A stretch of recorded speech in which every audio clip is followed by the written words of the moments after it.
அனைவருக்கும் வணக்கம்.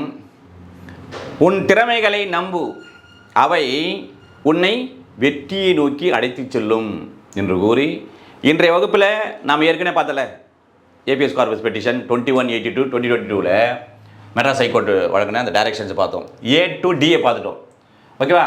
அந்த சைட்டில் இருந்த Gajendran J versus the superintendent of police and another, அதில் பார்த்தீங்கன்னா டைரக்ஷன் பார்த்துருப்போம். இப்போ பார்க்க போகிறோம். மட்டும் ஒரு தனியாக இருக்குது, அதனால் முடிச்சுட்டு போனால் அதுக்கப்புறம் அடுத்த பார்ட்டுக்கு போயிடுவோம். இப்போ என்ன சொல்கிறாங்கன்னா, இதில் victim girl is mechanically detain in home. Similarly child in conflict with law sent to juvenile home or என்ன சொல்கிறாங்க, பிளேஸ் ஆஃப் சேஃப்டி.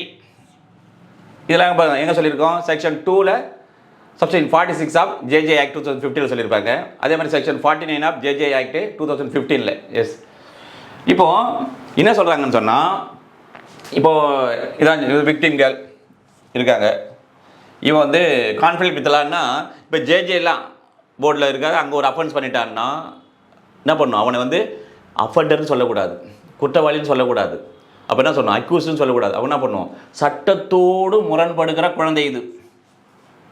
யார்? அஃபெண்டராக. சப்போஸ் விக்டிம் ஆனது விக்டிம் சைல்டு, பாதிக்கப்பட்ட குழந்தை. இப்போ என்ன பண்ணுறாங்க? மெக்கானிக்கலாக இங்கே டைரக்ஷன் சொல்கிறாங்கன்னா, உயர்நீதிமன்றம் இந்த மாதிரி ஒரு வழக்குகள் வருகின்ற போது என்ன பண்ணாங்க? உடனே என்ன பண்ணுப்பா, இது வந்து யார்? இந்த கேர்ளை வந்து ஓமுக்கு அமைச்சிருப்பா அப்படின்வாங்க. இவன் என்ன பண்ண? கான்ஃப்ளிக்டில் இவன் என்ன பண்ணாங்க? இவருக்கு வந்து என்ன பண்ணுவாங்க? ஜுனைல் ஜேஜே ஓமுக்கு அமைச்சிருங்க அப்படின்னு செய்கிறாருல்ல.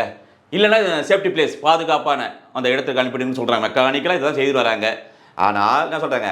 அப்படி செய்த when it is not warranted, இது மெக்கானிக்கலாக பண்ணுறீங்க, ஆனால் இவ்வாறு எந்த விதமான ஒரு ஆர்டரே இல்லை, உத்தரவு எதுவுமே இல்லை, வாரண்டே இல்லைன்னு சொன்னால் என்ன செய்தல் வேண்டும் என்று சொன்னால் என்ன பண்ணாங்க?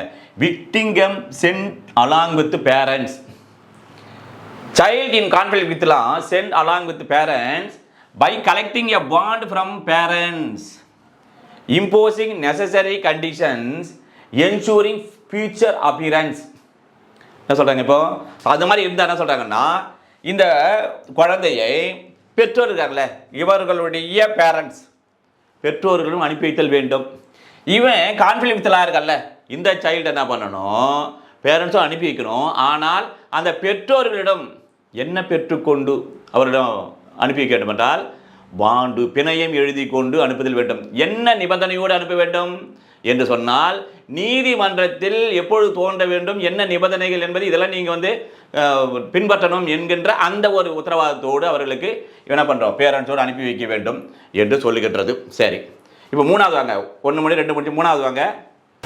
சமூக நல அலுவலர் இருக்கார்ல, இவரும் அதே மாதிரி போலீஸ் ஆஃபீஸர் இல்லை, இவர்கள் இருவரும் யாருடைய அந்த உத்தரவின் பேரில், டைரக்ஷன் பேரில் இவர்கள் இருவரும் செயல்படுதல் வேண்டும் என்று சொன்னால், இவர்கள் என்ன பண்ண? தன்னிச்சையாக இது மாதிரி விஷயங்களில் இந்த கான்ஃப்ளிக்ட் வித்தெல்லாம் இல்லை விக்டிம்களுடைய தன்னிச்சையாக செயல்படக்கூடாது. அப்போது யாருடைய? சிடபிள்யூசி எங்கே சொல்லியிருந்து? செக்ஷன் 27ல் ஜேஜே ஆக்ட் 2015 சொல்லியிருப்பாங்க.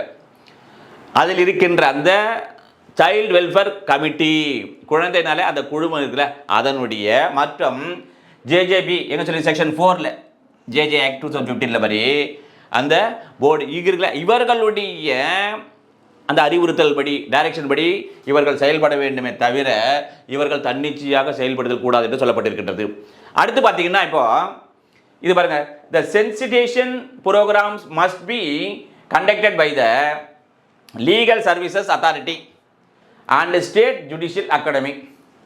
இப்போ என்ன சொல்கிறாங்க பாருங்க, இப்போ இருக்கார்ல, இவர் தான் வந்து தமிழகத்தினுடைய அந்த இலவச சட்ட மையத்தில் இருக்குதுல்ல, ஸ்டேட் லெவலில், அதனுடைய செயலாளர் இருக்காருனா இவரும். அதே மாதிரி நீதித்துறையினுடைய தமிழ்நாடு ஜுடிஷியல் அகாடமியில் அதனுடைய டைரக்டர் யார்ல, இவர்கள் இருவரும் என்ன பண்ணணும்?